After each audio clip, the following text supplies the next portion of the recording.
오늘 제목은 바뀌었습니다. 행복은 선택입니다라가 제목입니다. 따라서 한번 해봅시다. 행복은 선택입니다. 여러분 살아가면서 겪게 되었던 아픔, 상처를 어떻게 해결하십니까? 부모나 형제나 남편이나 아내나 교회나 직장에서 상처를 받았을 때 어떻게 그것을 극복하십니까? 우리가 가지고 있는 상처의 대부분, 아픔의 대부분은 뭐냐면 우리가 모르는 사람, 우리가 중요하게 생각하지 않는 사람이 아니라 중요하게 생각하고 사랑하는 사람들에 의해서 상처를 받습니다. 그리고 또 우리의 상처는 내가 중요하게 여기는 부분이 손해를 입을 때 상처를 받습니다. 그런 사건일 때 그렇지요.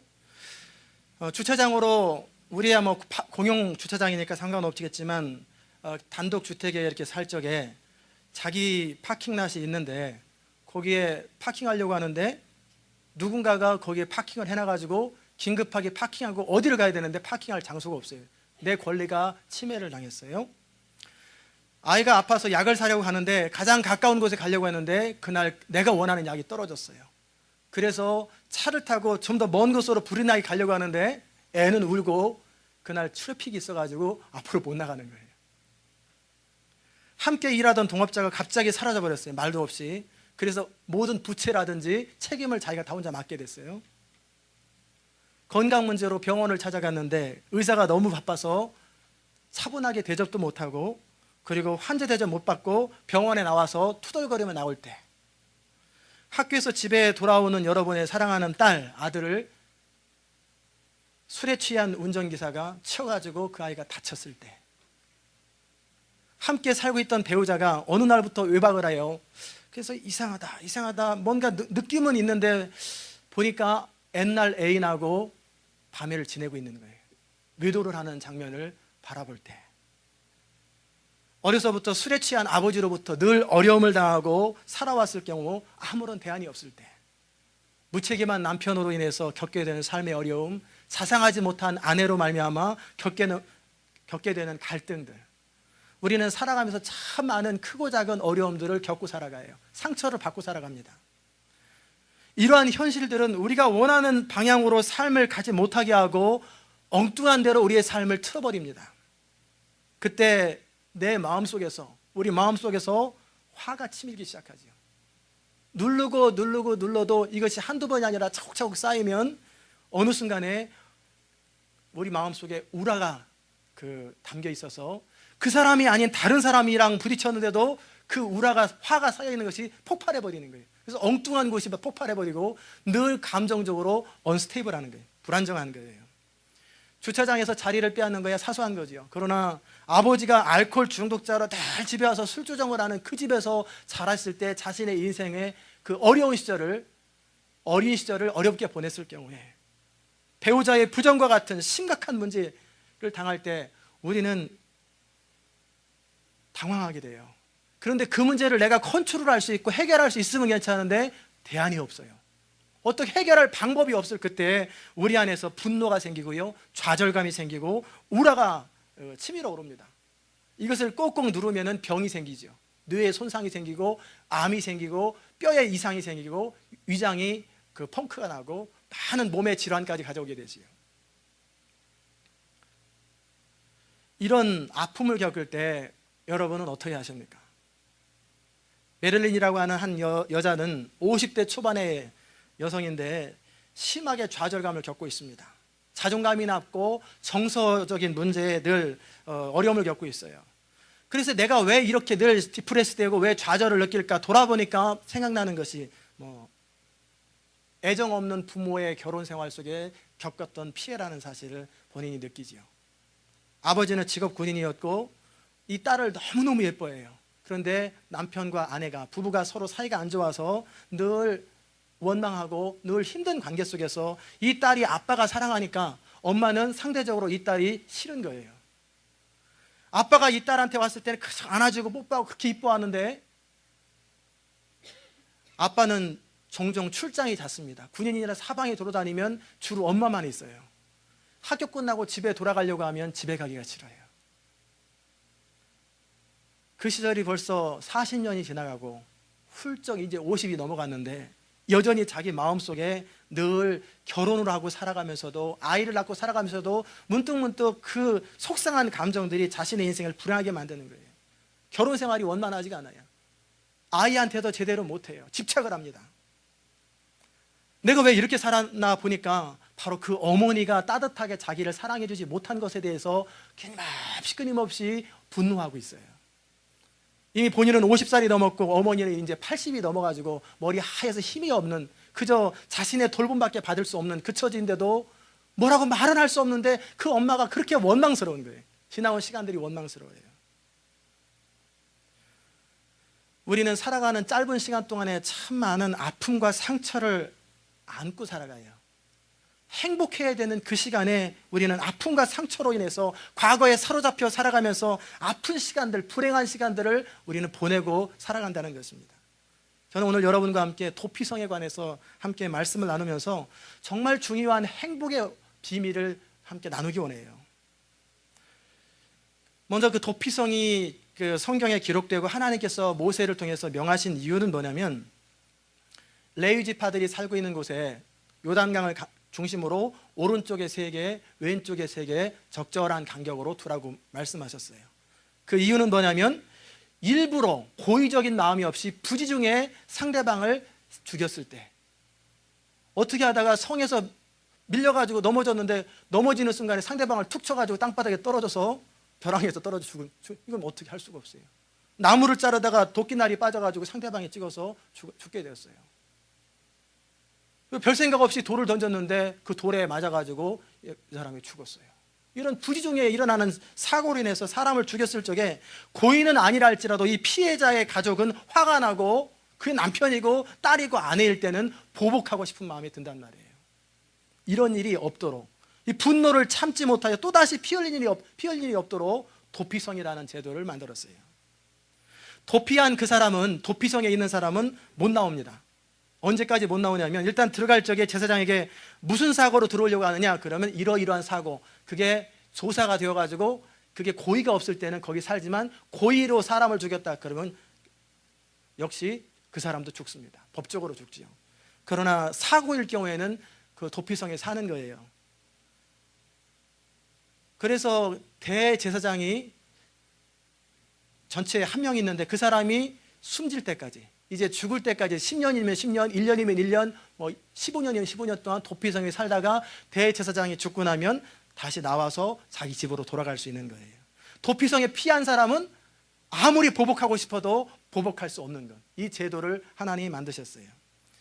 이런 제도를 만드신 목적이 뭐냐면, 먼저는 실수한 사람을, 가해자를 보호하기 위함이요, 또 두 번째는 피해를 당한 가족들이 분노로 말미암아 또 다른 어려움을 초래하지 않도록 하기 위해서 만든 제도입니다. 인간이 악하기 때문에 고의적으로 악을 행하기도 하지만 그렇지 않다 할지라도 실수로 서로에게 피해를 주는 경우가 얼마나 많은지 몰라요.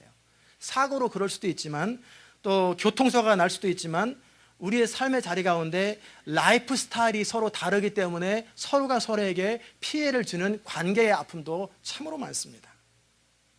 행복하기를 원해서 서로 결혼했는데 살아온 삶의 자리가 오래된 만큼 너무너무 맞추기가 힘들어요. 결혼할 때는 상대방을 행복하게 해주고 서로가 행복하기 원했는데 실제 겪는 건 너무너무 아픔이 계속 지속됩니다. 고부간에도, 직장에서도 처음부터 결혼할 때, 직장에 들어갈 때 나는 저 사람을 괴롭히기로 작정한다, 선사고 들어간 사람 없어요. 근데 본의 아니게 서로가 서로에게 아픔을 주는 거예요. 갈등을 겪게 되지요. 처음에는 그런가 보다 했는데 그게 차곡차곡 쌓이다 보니까 어느 순간에 원망이 쌓이고, 원망을 넘어서서 분노가 쌓이고, 그러다 보면 미움이 쌓이고, 적개심이 쌓이고, 나중에는 나도 주체할 수 없는 감정적인 장애가 생겨서 우라가 치밀어 오는 거예요. 그래서 괜히 막 그냥 화가 나는 거예요. 수시로 감정이 흔들려 버려요. 그럴 때 우리의 삶은 황폐해지게 됩니다. 하나님은 이 문제를 해결하기 위해서 도피성이라는 제도를 가르쳐 주시면서 이 도피성이라는 제도를 통해서 우리에게 주시는 교훈이 있어요. 이 도피성 제도를 분석해 보면, 먼저는 피해를 당한 것에 대해서 도피성에 들어가 있기 때문에 내가 어떻게 할 수가 없어요. 거기 들어가서 하면은 법을 어기는 거기 때문에 꼼짝없이 그냥 도피성 안에 살도록 내버려 두는 거예요. 그리고 또 한 가지 이 도피성 제도를 보면은 가해자를 복수하고 싶은 마음에서 추스려서 이건 내가 어떻게 할 수 없고 생명의 주권은 하나님께서 거기에 제사장에게 맡겼기 때문에 이건 어떻게 할 수 없다.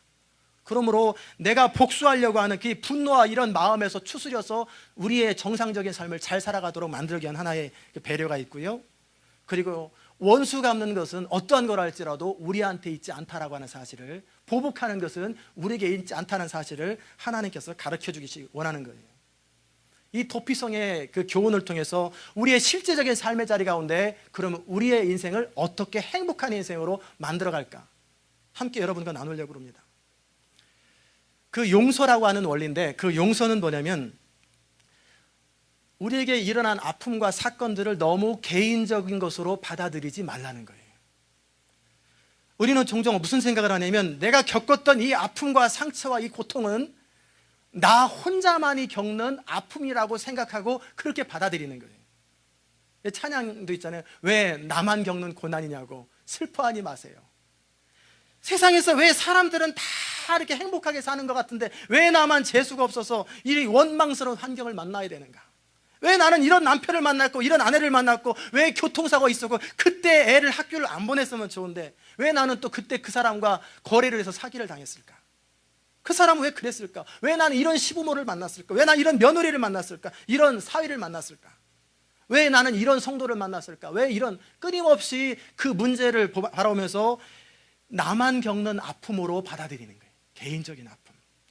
그런데 도피성을 바라보면서 도피성 안에 숨어있는 사람들의 숫자를 보는 거예요. 들어가진 못하지만 몇 명 있는 줄 알 거 아니에요. 대충 거기 한 명만 있겠어요? 야, 나와 같이 억울한 일을 당하고 애매한 일을 당한 사람들이, 이 도피성 사람들을 통해서 어려움 당한 사람들이 많구나 라는 사실을 받아들이는 거예요. 그래서 개인적인 아픔이 아니라 이제 객관적인 아픔으로 승화시키는 거예요. 우리가 겪고 있는, 여러분과 제가 겪고 있는 문제는 세상에서 나 혼자만 겪는 아픔이 아니라 정확하게 똑같은 건 아닐지라도 모두가 나름대로 아픔과 갈등을 겪으며 살아간다는 거예요. 제가 목회하면서 실제 그 상담을 하고 대화를 해보면 여러분이 생각할 땐 저 집은 행복할 것 같고 이 집은 행복할 것 같지만 다 그 안에 들어가면 다 문제가 있고요, 다 갈등이 있고요, 다 아픔이 있어요. 말 못할 사정들이 다 있어요. 그런데 두 종류의 사람이 있어요. 그런 아픔과 갈등에도 불구하고 행복하게 살아가는 사람이 있고, 그 아픔과 갈등 때문에 고통받고 슬퍼하고 불행한 시간을 보내는 사람이 있다는 거예요. 고통은 똑같은데, 아픔은 똑같은데 그것을 극복한 사람이 있고 극복하지 못하고 계속 누리고 살아가는 사람이 있다는 거예요. 우리에게 아픔을 준 사람이나 환경도 역시 고의적으로 우리를 괴롭힌 것이라기보다는 그럴 수밖에 없는, 또는 의도가 없는 인간의 연약함이나 또 다듬어지지 못한 성격이나 우발적인 사건들을 통해서 발생할 수 있다라고 하는 사실로 생각하면서 그 사건을 객관화시키는 거예요. 그리고 나에게 아픔을 준 그 사람도 누군가로 말미암아 아픔을 겪고 있다고 하는 사실을 또한 생각해 보는 거예요. 우리는 각자 다른 문화 속에 살았어요. 다른 삶의 자리에 살았기 때문에 사람이 만나면 삐그덕하게 돼 있어요. 정말 잘 아는, 저도 결혼을 해봐서 10년이 넘었거든요. 정말 사랑하고 마음으로 정말 사랑하는 사람인데도 때때로 부딪힌단 말이에요. 때때로 갈등하고 정말 그럴 의향이 없는데 아픔을 주면서 서로를 힘들게 하는 거예요.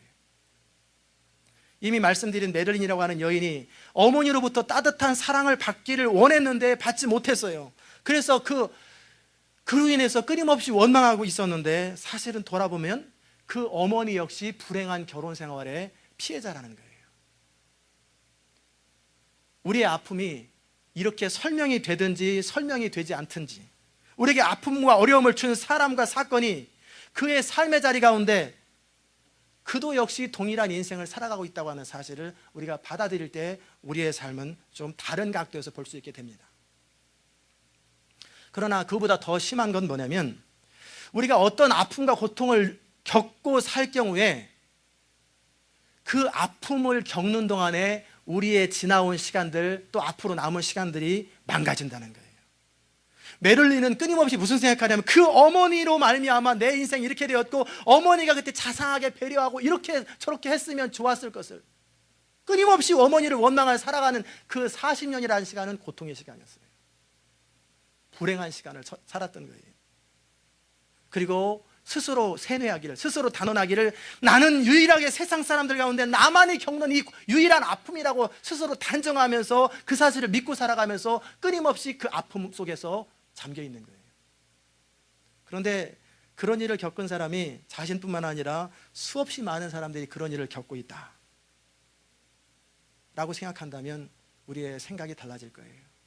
세상의 모든 사람은 두 종류입니다. 이런 각도에서 아픔과 슬픔을 겪어가면서 계속 불행한 인생을 살아가는 사람이 있고요, 그것을 극복하고 오히려 자기 개발의 도구로, 그리고 승화시켜서 그럼에도 행복을 선택하고 행복하게 살아가는 사람, 두 종류가 있어요. 우리 인생의 아픔은 먼저 우리를 힘들게 한 사건이 있고 사람이 있습니다. 그러므로 우리가 해야 할 것은 뭐냐면 그 사실을 받아들이는 거예요.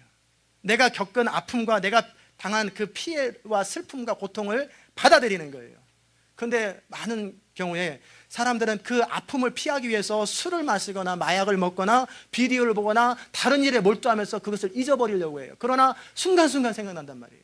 그런 비슷한 사람 바라보면 또 생각나고, 그런 사건 겪으면 또 생각나고, 피하기만 했지 그 문제를 정면으로 해결한 적이 없어요. 그리고 그러기에 그 아픔을 일단 내 것으로 받아들이고, 그리고 그 아픔은 나만이 겪는 아픔이 아니라 모두가 겪는 각자 나름대로의 아픔으로 해석하는 거예요. 두 번째 그 용서의 원리는 뭐냐면, 내 인생의 원인을 탓하며 살아가는 패턴에서 벗어나야 돼요. 도피성에 가해자가 있어요. 우리 가족을 죽인 사람이 도피성 안에 있는데 그거 어떻게 할 수가 없어요. 제사장이 보호하고 있고 그것을 들어가면은 내가 대신 죽습니다. 그러니 어쩔 수 없는 환경이라고 믿고 그냥 체념하고 잊어버리고 어떻게 합니까? 나는 내 나름대로의 삶을 살아가는 것. 하나님이 그렇게 만드신 거예요. 많은 분들의 아픔은 뭐냐면 과거에 겪었던 아픔이 현재도 계속 아픈 거예요. 과거에 있었던 사건이 현재까지 계속 영향을 주기 때문에 지금도 내가 아픈 거예요. 그러면 사람들은 반사적으로, 자동적으로 나를 힘들게 하고 나를 아프게 한 사람을 찾게 돼요. 원인을 찾게 돼요. 그리고 그 사람을 향해서 탓하게 됩니다. 왜 당신이 그랬어? 왜 엄마가 그랬어? 왜 당신이 아들이 그럴까? 그 사람을 원망하고 탓하는 것이 사람 안에 반사적으로 일어나는 죄인된 본성이에요. 그러나 우리가 분명히 알아야 될 것은, 우리가 누군가 우리 인생의 불행을 탓하고 원망하는 그 시간 동안에 우리는 과거에 사로잡히는 거예요. 그리고 그 시간 동안은 고통은 계속 누리고 있는 거예요. 고통을 받고 있는 거예요. 그리고 누군가에게, 남에게 고통의 원인을 돌리는 그 순간에 우리는 치료될 가능성이 없는 거예요. 그로 인해서 더 계속해서 아픔과 고통을 느끼고 살아가는 거예요. 처음에 내 인생의 아픔의 이야기를 누군가가 할 때, 가까운 사람에게 할 때, 나를 이해해 줄 만한 사람에게 할 때 심리적인 위로가 됩니다. 그랬어? 그래, 힘들겠네. 그 사람과 헤어지고 나면 또다시 아픔이 계속 또 찾아와요. 그때는 잠깐 위로가 됐는데, 그런 부모를 만나지 말았더라면, 그 남편이 그렇게 하지 말았다면, 내가 그렇게 행동하지 말았더라면, 그 장소에 가지 말았더라면, 그 생각이 드는 순간에, 어느 순간에 또다시 자신을 눌리고 있는 그 아픔을 바라보는 거예요. 누군가를 탓하고 있는 그 순간에 잠시 동안 위로가 돼요. 그러다 보니 그것이 습관이 되는 거예요. 그리고 위로받고 있다고 느껴요. 그러나 조금 지나고 나면, 그 사람 떠나고 나면 이제는 다시 우울해지고 속에서 화가 치밀어 오르고, 했던 사람에게 자꾸 그 말 반복해서 하면 그 사람이 듣기 싫어하면 나중엔 자존심이 상하는 거예요. 그래서 자꾸 나를 이해해 줄 수 있는 사람을 찾아다니다 보니까 내 편을 자꾸 찾는 거예요. 근데 내 편이 될 만한 사람이 내 편이 안 돼주면은 거꾸로 그 사람에게 또 분노가 또 생기는 거예요. 상대방의 비열한 행동, 상대방의 이해되지 않는 행동 방식을 탓하며 나의 인생에 피해를 준 사건과 사람을 원망하며 보내는 시간 동안 우리는 발목 잡힌 거예요. 앞으로 못 나갑니다. 그리고 불행한 시간들을 계속 살고 있는 거예요. 돌이킬 수 없는 과거의 사건이 되어버렸는데 그 고통이 우리의 삶을 앞으로 못 나가게 한다면 우리는 우리의 행복을 불행에다가 내어주고 우리의 마음을 그들에게 내어주는 거예요. 잠언 4장 24절에 보면은 무릇 지킬 만한 것보다 더 내 마음을 지켜라. 생명의 근원이 이에서 남이라 말씀하셨는데, 우리는 이 마음을 그 고통에게 내어주고, 우리에게 고통을 준 사건과 그 사람에게 나를 지배하도록, 내가 내 인생을 컨트롤 못하는 거예요. 그 사람이 나를 지배하도록 맡겨주고 우리는 고통을 겪고 있는 거예요. 만약에 고통의 원인이 상대방이라면 그 사람을 찾아가서 해결을 해야 되는데, 그런데 그렇게 하는 것이 쉽지가 않아요.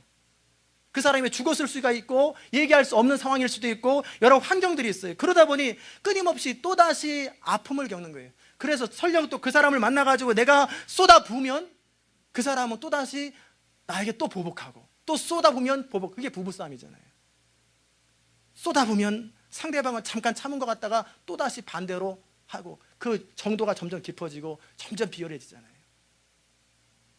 이 고리를 하나님이 끊기 원하시는 거예요. 내 가족에 해를 끼친 사람, 나에게 피해를 준 사람을 나도 동일하게 해를 끼쳤을 때 잠시 위로가 되고 보상 심리가 느껴질지 모르겠지만, 상대방은 또다시 보상을 하게 되고, 그러면서 이 땅의 아픔과 전쟁이 끝나지 않는 거예요. 끊임없이 원망하고 끊임없이 서로를 보복하게 될 때 우리의 행복해야 될 우리의 시간은 얼마나 불행하면서 인생을 보내겠느냐 말이에요. 그래서 하나님이 도피성을 만든 거예요. 그리고 서로 보복할 수 없게 만들고 그 주권을 하나님께 맡겨드리라고. 원수 갚는 것이 너에게 있지 아니하다. 하나님께 맡기라고 하나님 말씀하신 거예요. 믿었던 아내가 배신합니다. 믿었던 직장 동료가 배신합니다.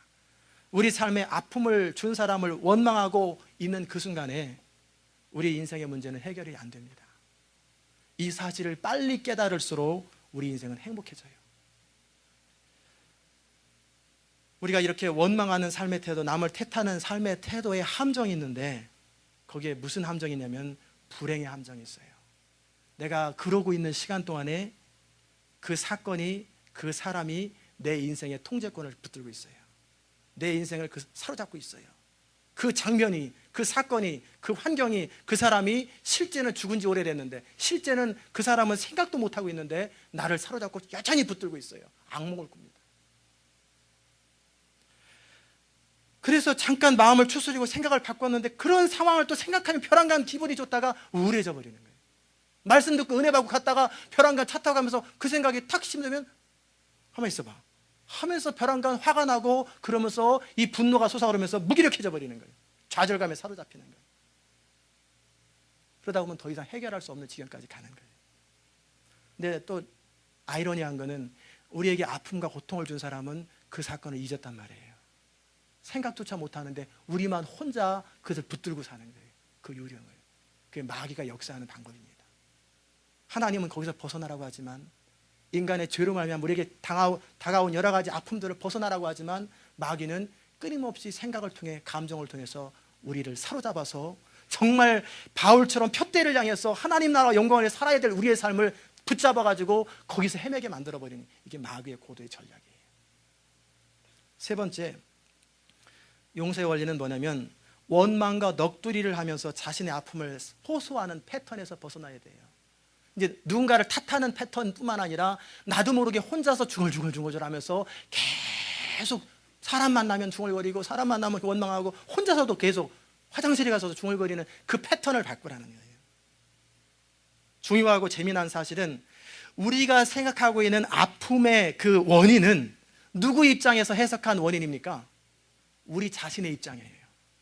나의 입장에서 그 사건과 그 아픔을 해석한 거예요. 그러나 반면에 상대방의 입장에서 그 아픔과 원인을, 사건을 해석한다면 전혀 다른 관점을 가질 수 있죠. 쉽게 보는 것처럼, 아내 입장에서 남편을 생각하면 도무지 이해가 안 되는 남편이에요. 왜 저렇게 사나?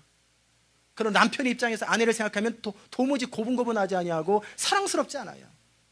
그러면 각자 자기 입장에서 스토리를 만들어가지고 그것을 진리처럼 받아들이고 그것을 계속 심는 거고, 다른 사람에게 얘기하면서 내가 맞지 않냐? 내가 맞지 않냐? 내가 맞지 않냐? 끊임없이 자기 편을 만들어가는 거예요. 그러는 사이에 이 분노와 좌절감에 사로잡혀 살아가고 있는 이 현실을 여러분 아십니까? 남편과 아내의 문제가 아니라 우리에게 아픔을 준 그 사건이나 사람의 입장에서 그 사람의 입장으로 볼 수 있는 눈이 있다면, 설령 그렇게는 못 본다 할지라도 그럴 수도 있다라고 한 번만 생각한다면 우리는 전혀 다른 각도의 해석의 틀을 갖게 돼요. 이제 우리가 우리 삶을 그렇게 선택하는 동안에 우리 입에서 원망의 말과 불평의 말이 쏟아 나온다는 사실을 우리가 생각하면서 제가 몇 가지 질문을 드릴 테니까 여러분 속으로 스스로 한번 생각해 보세요. 내가 신세한탄하면서 넋두리하는 인생인지 아닌지 점검해 보시기 바랍니다. 여러분은 어떤 이야기를 같은 사람에게 2번 이상 들려준 적이 있습니까? 하루에도 한 번 이상씩 그 사람과 그 사건을 생각하고 있습니까? 여러분의 마음을 아프게 한 사람이 지금 없는데도 그에게 이야기하고 있는 자신을 발견하십니까? 원래 그 이야기를 천천히 차분히 하려다가 자기도 모르게 흥분한 적이 있습니까? 여러분은 마음을 아프게 한 그 사람이 여러분 이야기의 주인공입니까? 이야기의 초점이 여러분의 아픔과 손실에 맞추어져 있습니까? 시간이 오래 지났는데도 여전히 같은 내용을 말하고 있습니까? 그렇다면 우리는 원망과 넋두리에 사로잡혀 살아가는 거예요. 그럼 우리는 고통을 선택하고 불행을 선택하고 끊임없이 아픔을 겪으면서 살아갈 수밖에 없는 거예요. 우리의 과거는 바꿀 수 없습니다. 단지 우리가 앞으로 행복할 것인가 그렇지 않을 것인가는 지금 선택하는 거예요. 원망과 넋두리가 위로처럼 보이지만 사실은 우리가 받은 상처보다도 더 깊이 우리를 과거에 얽매이고 그 상처에 사로잡히게 만드는 거예요. 언어는 창조적인 능력이 있는데 이 언어에 의해서 그의 인생이 결정되는데 한숨 쉬면서 원망하면서 불평하면서 그렇게 살아가면 그 말이 그의 인생을 사로잡아서 그런 인생을 계속 지배하게 만드는 거예요. 자식이 어렸을 적에는 예를 하나 드려봅니다. 우리 마음대로 되는 것 같아요. 그런데 얘가 자기 스스로 운전할 나이가 되면 우리 마음대로 안 돼요. 물론 요새는 그 전부터 안 되지만. 그래서 아버지나 어머니가 얘기합니다. 10시까지 차를 차고에 갖다 놔야 되니까 그거 약속하고 내가 차 키를 줄 테니까 알겠냐? 그래서 차 키를 딱 줬어요. 약속을 철석같이 했어요. 근데 10시가 돼도 안 놉니다. 10시 1분, 2분, 5분, 10분 지나면 속에서부터 처음에는 뭔 일이 있겠지 하다가 자꾸 화가 납니다. 계속 초조해집니다. 그런데 우리가 알아야 될 건 뭐냐면 귀가 시간을 결정하는 것은 아들이 하는 거예요. 그 딸이 하는 거예요. 긴밀한 부자 관계를 유지하고 있지 않는 한, 운전하고 있는 그 아들과 함께 차에 있지 않는 한 차고에 10시까지 가져오는 것은 우리가 선택할 수 있는 상황이 아닌데 우리는 그걸 붙들고 계속 있는 거예요. 때때로는 아이가 늦게 들어오는 경우가 차가 막히거나 친구들이 붙들었는데 친구들이 더 순간적으로 좋거나 잊었거나 여러 가지 이유들이 있을 수 있어요. 그런데 그때마다 실갱이를 벌린다면 얼마나 관계가 힘들겠어요. 근데 그게 아들이라면 내가 일방적으로 쏘아붙이겠는데 이게 남편이요, 이게 부모요, 이게 아내란 말이에요. 그러면 우리가 만들어 놓은 규칙에 우리가 스스로 사로잡혀서 얼마나 힘든 인생을 살겠느냐 말이에요. 우리는 나름대로 이런 생각합니다. 배우자는 자신을 사랑해야 한다. 직장 동료는 공평하고 공정하게 행동해야 한다. 그리고 자녀 입장에서는 모든 부모는 자녀를 공평하게 대해야 된다. 사람들은 규칙과 질서를 지켜야 한다. 새치기 하면 안 된다. 나름대로 여러 가지 그 규범들이 우리 속에 있고 우리 나름대로 규범들이 우리 안에 룰처럼 자리 잡고 있어요. 그런데 우리가 정한 그 룰이 사람들을 통제할 수 없다는 사실을 우리는 받아들여야 돼요. 만약 다 통제되면 세상에 법이 왜 필요하고 경찰이 왜 필요합니까? 그렇죠? 안 된다는 거예요. 안 된다는 거예요. 근데 그것을 되게 하려고 끊임없이 애쓰다 보니까 스스로 좌절감에 사로잡히는 거예요. 옷 좀 집에 들어오면 옷장에서 벗으라고 내가 몇 번을 얘기했어. 신발은 신발장에 들어가 몇 번을 얘기했어. 그 룰을 만들어 놓고 지키지 못하는 남편을 끊임없이, 부인을 끊임없이 쪼아대는 거예요. 그러니 숨 막혀서 집에 들어오기가 싫으니까 거예요. 근데 우리는 그런 삶의 패턴을 가지고 살아가요. 여러분, 내가 할 수 있는 게 있고요, 내가 할 수 없는 게 있어요. 성공하는 사람들은요, 내가 할 수 있는 것만 하고요, 실패하는 사람들은 내가 할 수 없는 것을 가지고 계속 컴플레인을 하고 할 수 없는 것을 소원합니다. 그러니 한평생 원망스러운 인생과 실패하는 인생을 사는 거예요. 성공하는 사람들은 뭐냐면 상대방이 어떻게 해줄 수 있는 것 해주면 감사하고 그거는 내버려 두고 내가 할 수 있는 것이 무엇일까를 생각해 보는 거예요. 여러분 몸에서 나온 자식이 여러분을 항상 행복하게 해줍니까? 아멘 하면 아멘 해주세요.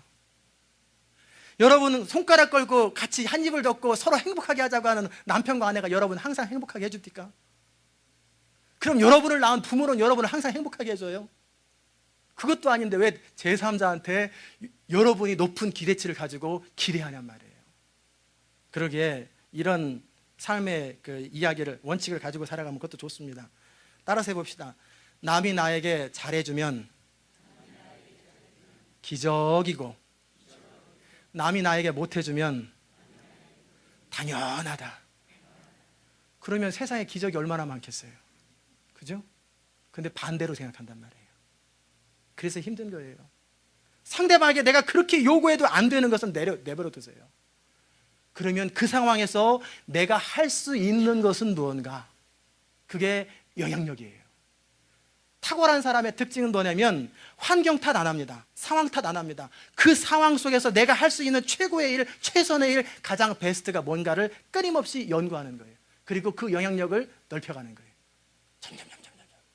근데 실패하는 사람은 내 감정조차 추스리지 못해가지고 내 인생도 책임 못 져가지고 허덕거리는 거예요. 나 자신을 넘어서고 자꾸 바운더리를 넓혀가면 영향력 있는 사람이 되는 거예요. 많은 사람에게 알게 모르게 영향을 미치는 사람이 되는 거예요. 이제 우리가 도피성에서 이제는 한 단계 더 용서의 감정으로 승화시키는 것입니다. 이미 제가 3가지를 말씀드렸어요. 우리 마음의 상처와 아픔은 나만 겪는 것이 아니라는 사실을 받아들일 것. 2번째, 우리가 느낀 아픔과 이 상처의 느낌에 대해서 상대방을 탓하는 것이 아니라 내 아픔은 내가 책임지기로 결정할 것. 그리고 지나온 삶의 이야기 넋두리하면서 끊임없이 시간을 보내는 피해자가 아니라 씩씩한 인생의 주인공으로 그 상황을 나도 그랬는데 내가 그걸 넘어섰지. 7월 23일 말씀 듣고 그 다음부터 내 인생을 넘어섰지. 나는 새로워졌지.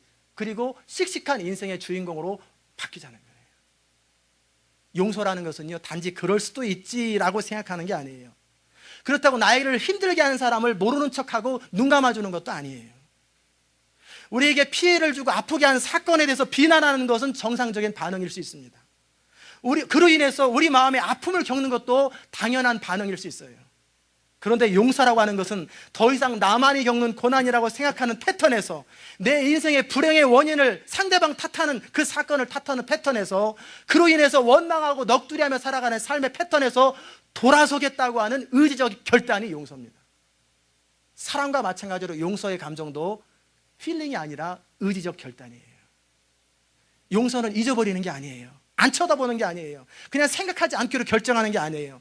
그 피해와 아픔을 느끼는 거예요. 그러나 그 피해를 더 이상은 내가 허락하지 않겠다.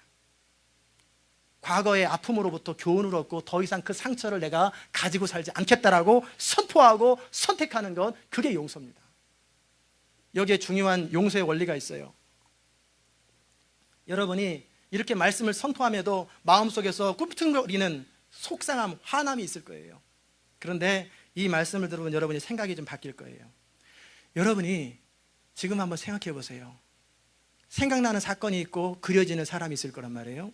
그 사람을 더 이상 원망하지 아니하고, 더 이상 넋두리하지 아니하고, 더 이상 불평하지 않기로 작정을 하고, 순간순간 생각에서 들어올 때마다 차단해버리기로 결정한다면, 생각 탐지기까지 있어가지고 그것을 파악할 수 있다면, 들어오는 건 괜찮아요. 그러나 차단하기로 결정한다면 누군가가 1000만 불을 여러분에게 준다. 그러면 여러분 하시겠어요? 안 하시겠어요? 1000만 불을 주겠다고 그러면 하실 거란 말이에요. 그렇죠? 원망과 넋두리를 멈추겠다고 선택하는 사람들에게 1000만 불을 준다면, 내가 왜 원망하고 살아가냐? 넋두리하고 살아가냐? 나는 그거 가지고 편안하게 살아갈 건데, 그렇게 선택할 거란 말이에요. 그 말은 뭐냐면, 용서라고 하는 것은 용서해야 할 사람과 사건과 상황과 상관없이 우리 스스로 할 수 있다고 하는 것을 증명하는 거예요. 단지 용서할 만한 충분한 동기와 이유가 있느냐예요. 용서하기 진짜 싫은 원인은 상대방의 문제가 아니라 내 마음속에서 왜 내가 용서를 해야 되는지 그 동기, 이 원인을 발견하지 못해서 그래요. 좀 다른 접근으로 난 돈에 구애받지 않습니다. 난 그래도 미운 사람 밉습니다. 그런다면 어느 사람이 여러분 머리에다가 권총을 대요. 이미 자물쇠는 다 풀었어요. 내가 여러분의 네 생각까지 다 감찰한다. 그런데 더 이상 원망하고 넋두리를 이 시간에 마음속에 생각하면 총으로 쏴버리겠다. 그럼 여러분 계속하겠어요? 내가 왜 죽음을 선택하면서까지 내가 그런 생각을 하냐? 차단해버리죠. 우리는 어떤 환경에서도 우리 마음을 선택할 능력이 우리 안에 있다는 거예요. 그래서 마음을 지키라고 하나님께서 명령하신 거예요. 내가 지켜주겠다가 아니라 마음을 지키라는 거예요. 결국 문제는 상대방이 아니라 우리 마음에서 얼마든지 용서를 선택할 수 있다는 거예요. 우리가 용서하는 것을 방해하는 것은 가해자의 그 사건의 문제가 아니라 내가 정말 왜 용서해야 되는지 동기만 분명하면 용서할 수 있다는 거예요. 그렇죠? 아멘입니까? 그러면 우리가 그 용서하고 살아가고 상처를 이제 강물에 뛰어버리고 살아가기로 결정하면 우리의 남은 인생은 성공적인 인생이 되고 행복한 인생이 되고 정말 기가 막힌 인생이 된다고 보장되어 있는데 그래도 계속 그렇게 살아갈 거예요. 용서는 상대방에 의해서 결정되는 게 아니라 내 마음의 평화를 지키는 거예요. 상대방이 했던 것, 그 사건에 대해서 모르는 척하는 것도 아니고 묵인해 주는 것도 아니고 인정하는 거예요. 그러나 나는 내 마음의 평화를 위해서 용서를 선택하겠다. 그 아픔이 우리를 더 이상 사로잡지 않도록 한 걸음 더 나가서 이제는 내 마음의 평강을 흘러넘치고 누린다면 이제 그 평강이 나에게 직접적으로 피해주는 그 사람에게까지 전달될 수 있도록 사랑의 수고까지 할 수 있다면 이 사람이 진짜 하나님의 사람이죠. 그러지요? 그래서 손영한 목사님 같은 사람이 나오는 거예요. 우리 주님께서는 1만 달란트 빚진 자와 100달란트 빚진 자의 이야기를 말씀하셨습니다. 1만 달란트는요, 우리가 평생 벌어도 못 버는 돈이에요. 수십억, 수백억 달러예요. 뭐 버는 사람이 있겠지만 그냥 그 사람에게 더 많이, 도무지 벌 수 없는 그 비용입니다. 이것으로 인해서 삶이 눌리고 아무리 벌어도 무조건 다 차압당하는 그런 삶의 자리에서 네가 능력이 없구나, 내가 너를 탕감해 주마, 갚아줘 버리는 거예요. 그런데 이 갚음 받은 사람이 지나가는 친구 하나를 만났는데 1,000불을 나한테 빚졌어요. 근데 내가 필요한데 그 사람이 주기로 했는데 안 줘요. 그렇다면 그 사람을 향해서 계속해서 뭔가 말을 한다면 우리 주님께서 말씀하신 그대로 이 악한 사람아 그러는 거예요. 하나님께서는 그 아들 예수 그리스도의 보혈을 흘려서 우리를 용서하시기 위해서 죽게 하셨어요. 그 십자가의 공로, 값없이 구원받은 게 아니라 너무너무 값비싼 대가를 지불하고 우리가 하나님의 자녀가 된 거예요. 우리는 그냥 내버려두고 그냥 살아가면 영원한 불못에서, 구더기도 타지 않는 영원한 불못에서 영원히 살 수 있는 거예요. 300년, 1000년, 만년, 10만 년, 억만 년까지 계속 사는 거예요. 이해가 안 되면 하딘 가게 가가지고 기름덩어리에 손 한번 꾹 집어넣고 몸 한번 꾹 집어넣고 아 뜨겁다. 근데 그게 잠깐이 아니라 영원히 사는 거예요. 그렇게 살아가는 삶에서 건져서 하나님의 나라로, 하나님의 자녀로, 축복된 자녀로 1만 달란트를 보상해 줬어요. 갚아버렸어요. 우리 주님께서. 그러면 우리가 어찌해야 마땅합니까? 여러분이 하나님의 사람입니까? 그렇다면 용서할 수 있는 사람이에요. 하나님의 사람이 아니어도 자기 마음의 평화를 위해서 용서할 수 있어요. 하나님의 사랑이 우리 가운데 부어졌다는 사실을 느끼기만 해도, 그 엄청난 사랑을 우리가 사랑받았다는 사실을 깨닫기만 해도 우리는 충분한 용서의 동기가 있는 거예요. 우리 주님께서 분명히 말씀하셨어요. 너희 중심으로 형제를 용서하지 아니하면 하늘에 계신 너희 아버지도 너를 용서하지 않는다. 우리 마음속에 누군가를 미워하고 있으면 하나님도 여러분을 미워한다는 거예요. 여러분이 미움의 문제, 용서의 문제가 해결되지 않으면 천국 못 갑니다. 왜? 우리 안에 성령이 계시고 우리 안에 하나님 나라는 미움이 없는 나라예요.